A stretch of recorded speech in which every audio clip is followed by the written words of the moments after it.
2, why do isotopes have a different number of neutrons? Raise your hand. 5 points.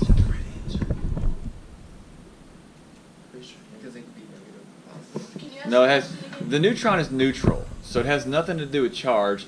Yeah, that's right. Why do isotopes have a different number of neutrons? Because.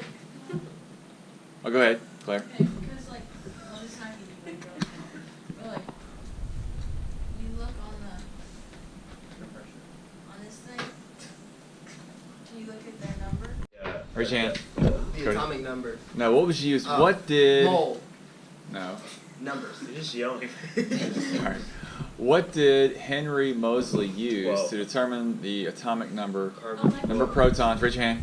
Electrons. Heather, yes, electrons. 12-1. Okay, so once you find the percent composition, you got to divide by 100. So you get 0.058. You can multiply it times the mass, then you'll add them all up together. Carbon 12 is stable. So carbon 12 would say, I don't need carbon 13 or carbon 14. You can just go away. Determine in the atom. Starts with the S. Raise your hand. 3 points. Stability. Okay, so if we have carbon 12, it has 6 neutrons, and it's very stable. We have carbon 14 that has 8 neutrons. That's not stable. So we know the neutrons are associated with stability. So if something is not stable, what does that mean? It's going to change into something else. Right? Carbon 14 can change into nitrogen 14. So the isotopes have a different number of neutrons so that they can change into other elements. Right. So the more neutrons you have, there's something called the band of stability. If you have more neutrons outside of that band of stability, you're probably going to change into something else. Whichever comes electrical repulsion. This principle makes this nuclei virtually indestructible. The atom's nucleus together. It also keeps the protons and the neutrons in the nucleus from busting apart. Today, That would be the strong we're going to focus force. just on this second effect, how the strong force keeps the protons and the neutrons together. Hovering negative electrons, so the atom is neutral overall. The nucleus is held together by a powerful short-range. Building atoms at the nanoscale and compounds at the nanoscale, what are we actually working with to build these new substances? Starts with a E. Electrons? Yeah, you're working with electrons because electrons are how bonds determine the number of protons in the atom. Raise your hand. Kayla? Okay, the atomic mass and atomic number. So how did, now we understood that there are protons from the Goldfull experiment. There was a positive charged nucleus. But we didn't know how many protons were in there, and then Henry Moseley comes along and he does an experiment and proves how many protons are in the nucleus. And what does he do to prove that, Claire? What is he using? The thing that spins with the bucket. Close, no. Tamara? Is it a substance or an actual thing? Starts with the E. Raise your hand. Yes, Austin, he used electrons. If you remember the tube yesterday, you ran electrons through it and it glowed. So we will see this again when we look at electron structure, but now you should understand that he used electrons.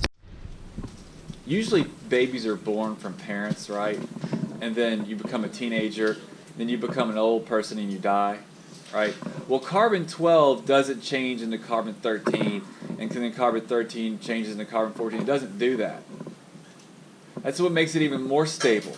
It's not dependent upon carbon 13, that is carbon 12, is not dependent upon forming carbon 13, and then carbon 13 is not dependent upon forming carbon 14. No. Carbon 14 is formed from nitrogen. There's a nitrogen-carbon cycle that's bopping back and forth. Carbon 14, I mean, if you took away nitrogen, there would be no carbon 14.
Excellent coloring going on there. Remember, we're talking about the strong force. 10% of all carbon atoms on Earth has six neutrons alone. You be putting some. Yes, you have a predictable death.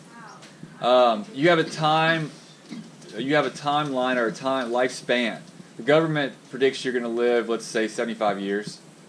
Women tend to live longer than men, and they base Social Security on that.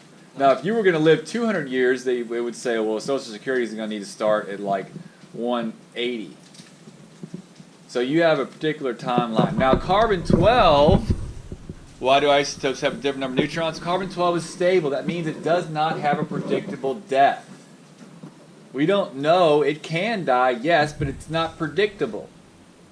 You have a predictable death. Well, carbon-12 is considered to be stable. Carbon-14 is not. Carbon-14 has a predictable death. It's called a half-life. It's around 5,740 years. So it can die in that period of time, or it can do it another 5,740 years. But it's eventually going to, because it has a half-life. You flip a coin, eventually it's going to be heads or tails. So it's a 50-50 chance, that's why they call it half-life, that it's going to die over that period of time. So what's the difference? Huh? Well, it's a different number of neutrons. The neutron's controlling the stability. You see what I'm saying? That's what's happening here. It says, why do isotopes have a different number of neutrons? Because the atom controls stability this way. It controls death. Well, I mean, carbon changing into something else would be death. It would be death for carbon. Becomes something else like nitrogen. Called gluon. So each fundamental force has its own special force carrier that's exchanged between particles that are controlled by that force. The gluon is the force carrier for the strong force. It has no mass, no electric charge, but it does have... All right, so if we look back again on the internet, you'll see that... Hello? Just like the miracle force? Sure. You'll see that the proton up here, especially the photon, has zero mass too.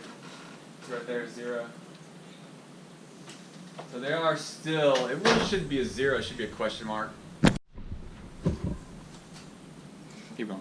The simplest atom of all is hydrogen, symbol H, with an atomic number 1. In nearly all hydrogen atoms, a single electron. The mass of the Pion is 0. Why? Raise your hand. Because it has not been, right, it hasn't been experimentally determined. Now, instead of putting a 0, which says it has been experimentally determined, it's better to put a question mark, that we don't know what it is. Why do scientists not like question marks? I don't know. That's the basis of science, trying to problem solve. Because they want to feel like they got it. Yeah. It's illusional. It's the illusion that we think we know what we're talking about when we really haven't figured it out. Question mark.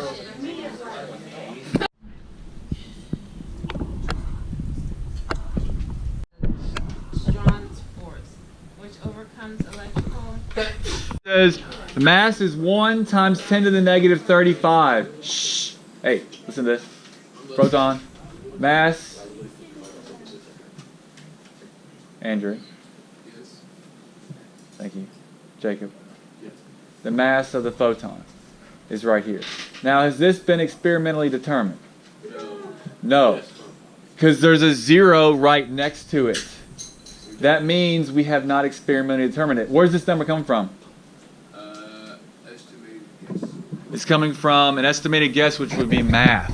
Define an atomic mass unit, or AMU, to be precisely 1/12 the Best demonstration here, I know it's Wikipedia, but it shows you that the pion is what's holding the neutron and the proton together. Now the pion, what would the mass of the pion be? Anybody know? Of Henry Moseley's tube that he used to determine the number of protons in the atom. He's using what to make the... Electrons will be going down through this X-ray tube, and they'll be hitting down in this area here. So what did they just say they were using? Electrons. Raise your hand. Very good.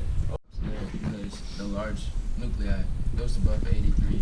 This 12, that is 12.0000 AMU, is the atom now that we're using as a reference for all other elements. Right? It says all other atomic masses are computed relative to this reference.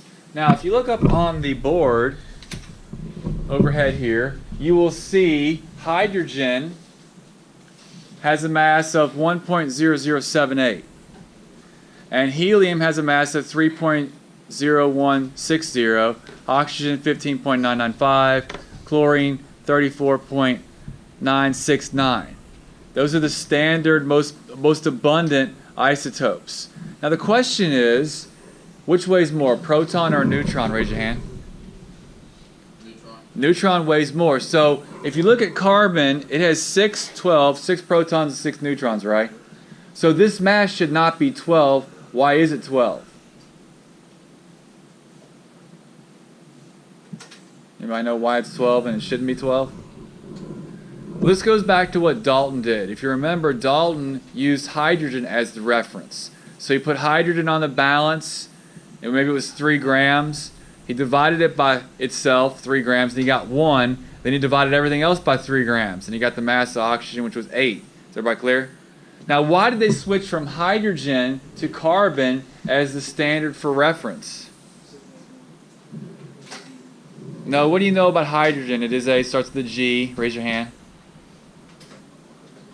Starts with a G. Hydrogen. It's a gas. Raise your hand.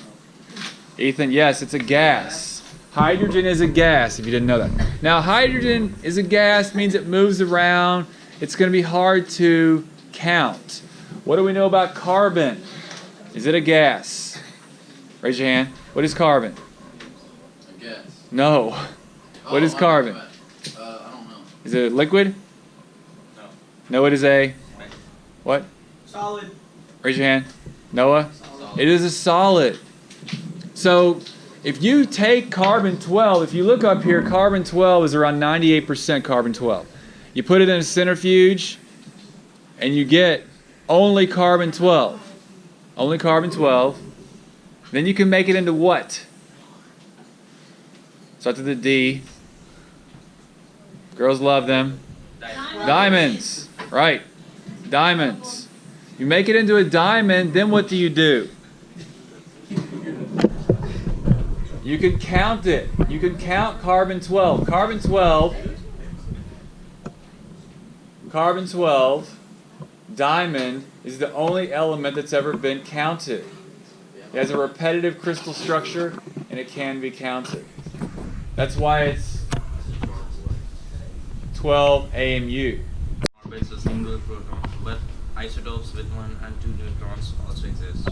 A single electron orbits a single proton, but its isotopes with 1 and 2 neutrons also exist. Negative electrons tell the atom is neutral overall. But why don't the protons repel each other? The nucleus is held together by a powerful short-range. Atoms have seen neutrons. There must still be 6 protons, otherwise it's not carbon. But this carbon-13 atom weighs appreciably more than carbon.